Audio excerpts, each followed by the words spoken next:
Lab করলাম হচ্ছে তোমার যে মেশিনটা সেটা আমরা 3D তে করব, সুতরাং খুব বেশি জটিলতা আমাদের নাই। আচ্ছা, অলরেডি আমাদের পড়া হয়ে গেছে, যেটা ল্যাব খাতায় প্র্যাকটিক্যাল খাতায় একসাথে রাখবা, 3D এর ল্যাব খাতায়, তাহলে তোমাদের সুবিধা হবে ইনশাআল্লাহ। এটা আমাকে দাও।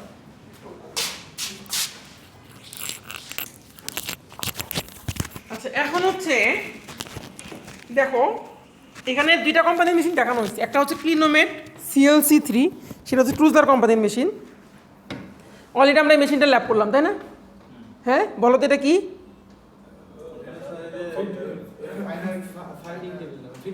ফিট টেবিল, উপরে প্রেস রোলার, এটা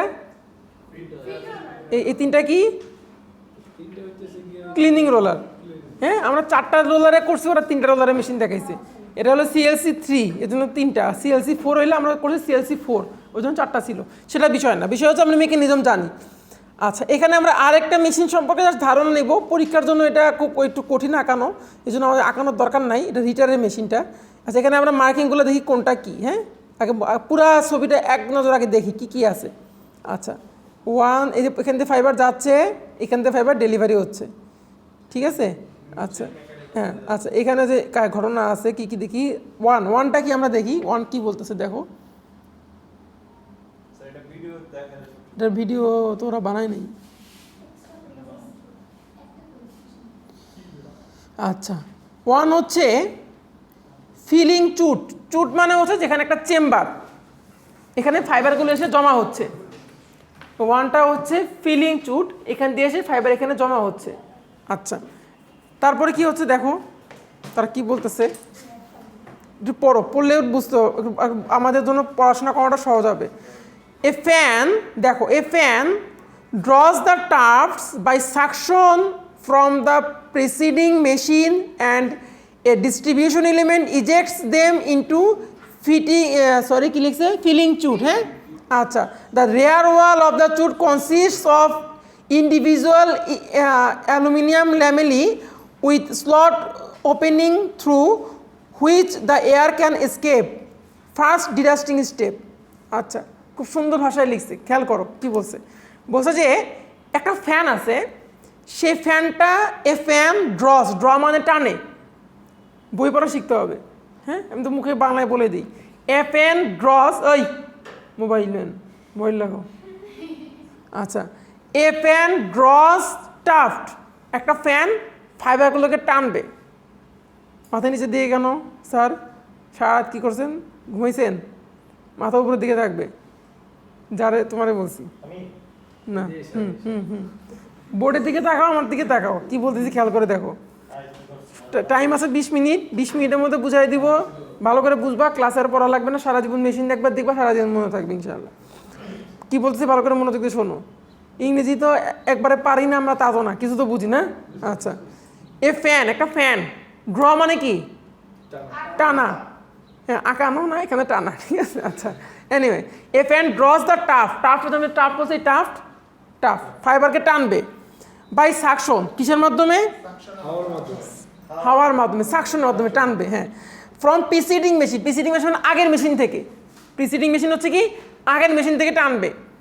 and distribution element eject them into a filling চিউট।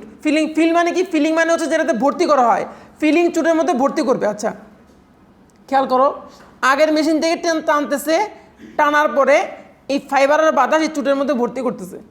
এটুকু মতো বুঝছি? আচ্ছা, তারপর কি বলছে খেয়াল করো। দ্য রেয়ার মানে পিছনে একটা ওয়াল দেখা যাচ্ছে। হ্যাঁ, এই পিছনে দাগ কাটা ওয়াল দেখা যাচ্ছে, স্ট্রাইপ দাগ কাটা, এটা হচ্ছে wall. The rear wall of the chute consists of individual aluminium lamellae. এর পিছনে কি আছে? এর পিছনে অ্যালুমিনিয়ামের পাত আছে, অনেকগুলো অ্যালুমিনিয়ামের পাত আছে। এই পাতগুলোর মাঝখানে আবার ফাঁকা আছে, স্লট আছে। আচ্ছা, উইথ স্লট ওপেনিং থ্রো, তার মানে হচ্ছে এই যে অ্যালুমিনিয়াম শিটগুলো আছে, একটা শিট না, অনেকগুলো শিট এরকম পাশাপাশি রাখা আছে, ওইগুলোর মাঝখান দিয়ে গ্যাপ আছে, ফাঁকা আছে। কেন ফাঁকাটা আছে? এই ফাঁকাটা কি কাজ করে? ফাঁকাটা ফিল্টারে কাজ করে। দেখো বলতেছে through which the air can escape, যার মাধ্যম দিয়ে এয়ার বাতাস পলায়া যায়। এসকেপ মানে পলায়া যায়, আলাদা হয়ে যায়। তাহলে হচ্ছে আমি এখানে বাতাস, এখান দিয়ে ফাইবার এবং বাতাস জুড়িয়ে দিচ্ছিলাম, এখানে এসে এই যে অ্যালুমিনিয়াম যে স্লটগুলো আছে, অ্যালুমিনিয়াম শিটগুলো আছে, পাতগুলো দিয়ে এগুলোর ফাঁকা দিয়ে বাতাসটা পাস হয়ে যাচ্ছে, ফাইবারটা থেকে যাচ্ছে। শুধু বাতাসই পাস হচ্ছে না, এখানে আরেকটা কথা বলছে দেখো, ফার্স্ট ডিডাস্টিং স্টেপ। ডাস্ট মানে কি? ধুলাবালি। ডিডাস্টিং মানে হচ্ছে ডিডাস্ট, মানে ডাস্টকে আলাদা করা। তো প্রথম ডিডাস্টিং স্টেপ, তাহলে আমাদের এই পর্যন্ত যত মেশিন ছিল সব মেশিনের মধ্যে প্রথম একটা স্টেপ পাইলাম যেখানে শুধু বাতাস না, এখানে আমার ডাস্টও আলাদা হয়ে যাচ্ছে। কথা বুঝছি? তাহলে এই যে ছিদ্রটা আছে, এই ছিদ্রটা দিয়ে, এই যে অ্যালুমিনিয়াম পাতের ছিদ্রগুলো দিয়ে ডাস্ট এবং ফাইবার আলাদা হয়ে যাচ্ছে। হ্যাঁ, আর চারিদিক দিয়ে ফাইবারটা নিচের দিকে যাবে। এখন আসো এখানে আসল কাহিনী ঘটবে, কি ঘটে দেখি। আচ্ছা, thus every homogeneous batting laydown is formed both lengthwise and crosswise. The adjustable chute depth determines the lap weight required depending on production type and type of filter. আচ্ছা, তারপর লাইনে দেখো, এটা দরকার নেই। The material is carried further by a perforated drum too. আচ্ছা, এটা হচ্ছে পারফোরেটেড ড্রাম। পারফোরেট মানে কি? পারফোরেট মানে ছিদ্র। একটা পারফোরেটেড ড্রাম দিয়ে এটা পাস করবে, দিয়ে দাও, দুটো পারফোরেটেড ড্রামের মাঝখান দিয়ে পাস করতেছে। আচ্ছা, এই পারফোরেট ড্রামে কেন পাস করতেছে? আচ্ছা, the material is carried further by a perforated drum. Second dedusting stage, তাহলে প্রথম ডিডাস্টিং স্টেপ ছিল কোথায়?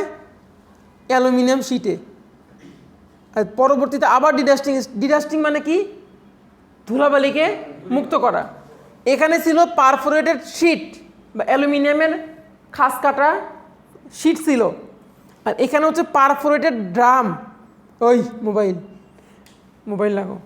ড্রাম হচ্ছে একটা ড্রাম ছিল, এখানে ড্রাম আছে, এই ড্রামের মধ্যে ছিদ্র আছে এরকম, ঠিক আছে?